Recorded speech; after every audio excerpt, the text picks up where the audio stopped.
Bonsoir, c'est l'heure de politique en partenariat avec Slate.fr. Bonsoir Jean-Marie Colombani. Bonsoir Roselyne. Alors avec lui, ils ne sont pas sûrs de gagner, mais sans lui, ils sont sûrs de perdre. Les Républicains n'avaient sans doute plus le choix, soutenir un François Fillon abîmé, estropié, boiteux, mais encore debout, selon son expression.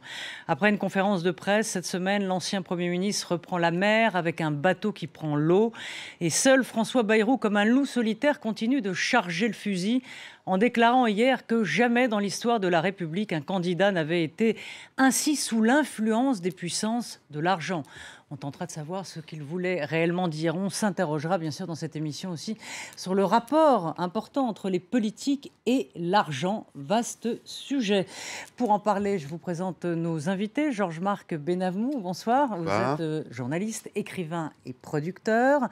Roland Quérol, politologue, bonsoir. Directeur du CETAN, directeur associé au CEVIPOF. Et Carole Barjon, chef du service politique à l'Obs. Et cette semaine, voici votre une. Fillon comparé à Tartuffe, le héros hypocrite de Molière. Donc, je vous le disais, Fillon toujours debout.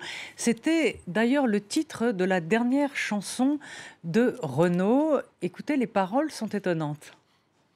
Toujours vivant, rassurez-vous, toujours la banane, toujours debout. Il est pas né ou mal barré, l'idiot qui voudrait le remplacer. Voilà, il n'est pas né ou mal barré, l'idiot qui voulait me remplacer. Une chanson écrite pour Fillon, on dirait, d'autant que Renaud soutient François Fillon, enfin soutenait. Donc, en gros, c'est une chance pour l'instant pour Fillon, c'est qu'il n'y a personne, effectivement, pour le remplacer. Oui, c'est exact, c'est là-dessus qu'il a joué. Pas de plan B, hein, comme on dit. C'est vrai qu'on s'aperçoit que la jeune génération, les Bruno Le Maire, François Bayrou, Laurent Wauquiez, se haïssent presque encore plus que leurs aînés, si c'est possible. Et que si l'un se déclare, l'autre va immédiatement le faire également. Tous les trois sont en plus assez anti-Juppé, enfin contre le retour d'Alain Juppé. Bref, il n'y avait pas vraiment de solution. Et la droite voulant gagner, parce qu'il y a quand même 65% de l'électorat de droite qui, en tout cas la semaine dernière, le week-end dernier en tout cas, on verra comment ça évolue dans les jours et les semaines qui viennent. Quand on y pense, c'est pas beaucoup pour un coffre-fort de son électorat, mais malgré tout c'est majoritaire. Oui. Donc voilà.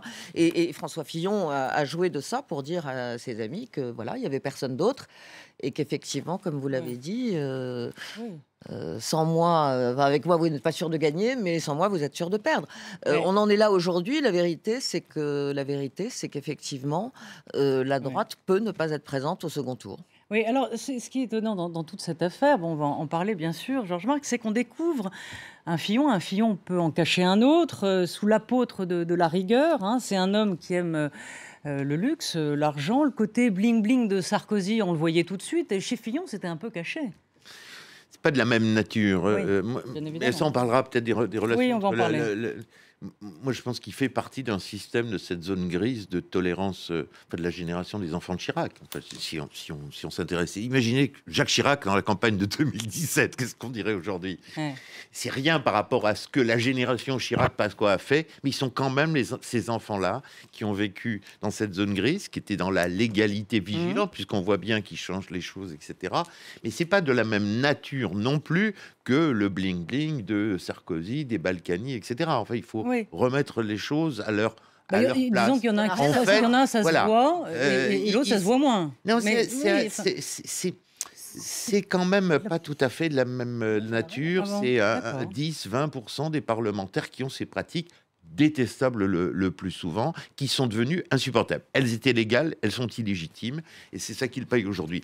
Mais c'est le problème, ce sont des gens, effectivement, quand ils fréquentent Henri de Castres, qui gagne 1 million d'euros par an, peut-être par mois, effectivement, il se dit, en rentrant chez lui, ce genre d'homme, je ne veux pas personnaliser sur François, il se dit, quand même, avec mon niveau, mes études, etc., que je sois à 10 000 et qu'il soit à 1 million, c'est que voilà le monde dans lequel vivent les politiques. Ça, il faut le dire. Ce discours-là, parce que je me souviens je veux très pas bien, les excuser, mais je suis plutôt un romancier qu'un journaliste politique. Mais finalement, rentrant chez lui, il dit à sa femme, c'est quand même incroyable. Oui, mais... Voilà le tableau. Juste, Gérard Longuet, je me souviens très bien, tenait ce genre de discours en disant, tout de même, j'ai fait des études, l'ENA, etc. Bien sûr. Donc la politique, ça et moi, mes amis, Vincent Bolloré, etc., au fond, on est du même niveau et je gagne 10, 100 fois moins qu'eux.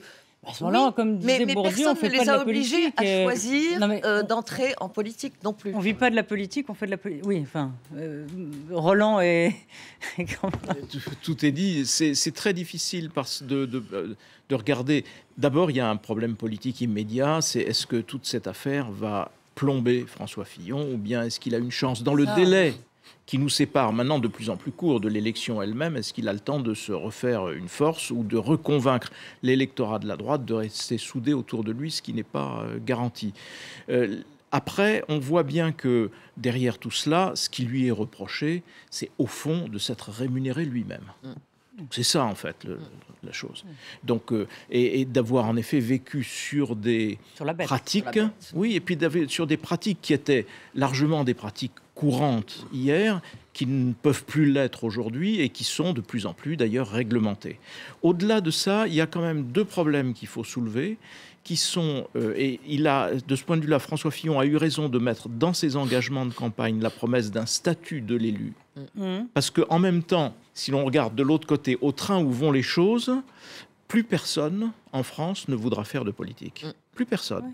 Et donc, on a au bout de la route une dégradation garantie du niveau, il faut les payer correctement pour les mettre à l'abri de ce que François Bayrou dénonce. Oui, mais après, ce sera encore plus. Et donc, mais il faut savoir braver l'opinion aussi, parce que si vous écoutez l'opinion, on dira le salaire médian est cela, donc tout le monde doit être... Donc il faut arriver à convaincre. Et ce que François Bayrou dénonce à juste titre, c'est-à-dire que des politiques peuvent être sous influence, et sous influence d'intérêts massifs, d'intérêts d'argent massifs, eh bien, seul un statut de l'élu et une rémunération convenable pourra vous en faire sortir. Après, sur le plan juridique, pour moi, il y a un seul problème qui est posé, qui n'excuse en rien les pratiques de François Fillon, mais qui est un vrai problème constitutionnel.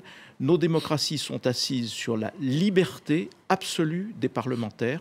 Donc, est-ce qu'un collaborateur de parlementaire fait partie intégrante du mandat du parlementaire, ou est-ce qu'il en est détachable? S'il fait partie intégrante, circuler, il n'y a rien à voir, on ne doit pas... Les juges ne peuvent pas y mettre leur regard, comme l'a plaidé François Fillon. Si ça n'est pas le cas, alors à ce moment-là, les juges sont légitimes. Roland n'est pas d'accord. Mais ce sont les problèmes posés en cascade. Non, sur l'essentiel, je suis d'accord avec tout ce qu'ils ont dit tous les trois. Je me souvenais de la phrase que m'avait dite un jour, en souriant, Edgar Pisani, qui m'avait dit « Il va falloir réserver les mandats politiques à ceux qui ont déjà à la maison un jardinier, une cuisinière et un chauffeur. » Bon, et sans quoi la tentation est trop grande. Tout de même, nous ne savons pas si c'est légal. Quand on dit c'était légal, nous ne le savons pas. On parle des parlementaires. Il y a un cas judiciaire qui va être tranché, parce que le contrat du parlementaire avec son collaborateur est un contrat de droit privé, et on peut vérifier la réalité du travail effectué par un salarié privé, et on peut voir s'il y a un vrai travail et si la rémunération correspond à ce vrai travail. Donc, pour le moment, François Fillon nous affirme que c'était légal. Nous n'en avons pas la certitude, et même nous ne trouvons personne qui ait jamais entendu parler de Pénélope Fillon comme assistante du député. Donc, il y a quand même un problème de droit qui va se poser. Et puis, de ce point de vue, il n'est pas vrai que l'attaché parlementaire ne soit pas détachable du parlementaire. C'était une question, je n'en sais rien. Voilà. C'est une question et qui sera tranchée là par les juges. Qui va être tranchée. Et ce qui est intéressant, c'est de ce point de vue le changement de stratégie de François Fillon, qui après avoir dit « je me félicite que la justice soit saisie, il faut qu'elle aille vite parce que je vais être totalement blanchi », nous dit maintenant qu'il y a là un complot monté par les journalistes et les magistrats. Parce qu'il sent, à mon avis, parce que ses avocats ont senti, en voyant la procureure du parquet financier, que le risque qu'il soit mis en examen est maintenant réel. Et donc, la seule solution, c'est de faire du Trump. Et c'est ce qu'il a fait dans sa conférence de presse. En s'attaquant aux médias, et aux magistrats. Juste sur ce point, sur la notion de complot, justement, elle est comment dire, alimenté de la part de François Fillon par l'idée qu'il a pris un coup de poing dans l'estomac, ça lui est tombé sur le coin. Oui. Le canard enchaîné a fait son travail, c'est-à-dire qu'ayant en main un certain nombre de choses, ils ont alerté François Fillon, ils lui ont demandé de répondre. Il n'a pas voulu répondre. Une fois, deux fois, trois fois. Donc, on ne peut pas dire après, il y a un complot. Il n'y a pas de complot. Il y a des journalistes qui font leur travail, qui interrogent la personne qu'ils compte mettre en cause pour avoir sa réponse et pour pouvoir avoir un débat contradictoire, il n'y répond pas. Du reste, donc ça tue, à mon avis, l'argumentation du canard enchaîné, tue l'idée d'un complot. Et les partisans d'Alain Juppé disent ce matin, j'entendais Édouard Philippe qui dit il n'y a pas de complot. Donc en plus, dans le camp Fillon, tout le monde n'est pas d'accord sur la thèse de Georges Marchais. Une autre question juridique, quelle que soit mise en examen, puis pas mise en examen. Au nom des principes qui régissent la République, ceux de Montesquieu, séparation des pouvoirs entre le pouvoir exécutif, le pouvoir judiciaire, est-ce que on peut se poser la question, est-ce que c'est au juge d'influer à ce point dans l'élection présidentielle? Je sais que je me rends pas très populaire en disant ça. Quels que soient les faits. C'est une vraie question. C'est la vraie question. Non mais c'est la vraie question. J'entends bien, mais pose des questions à l'infini sur les pratiques politiques, sur les rapports avec l'argent et des problèmes constitutionnels. Est-ce que demain on va pas se réveiller avec un Fillon blanchi ou pas blanchi en se disant il y a peut-être eu un emballement médiatique, un emballement judiciaire? C'est un scénario possible. En tout cas, il n'en reste pas moins que Montesquieu, réveille-toi, ils sont en train de devenir fous. C'est vrai que ces deux pouvoirs dans la République sont en train de frotter dangereusement. Non, mais d'accord, mais il y a quand même, au-delà du problème judiciaire, il y a un problème éthique. Et même si ce qu'il a fait est légal et qu'il n'y avait pas d'ouverture d'informations judiciaires, il reste malgré tout l'aspect la condamnation est éthique assurée. de comportement. Et moral. Surtout avec ces niveaux de rémunération. C'est ça qui choque d'abord les gens. On en reparle tout de suite après un tour d'horizon de l'actualité. On retrouve ce plateau et on continue d'en parler. À tout de suite.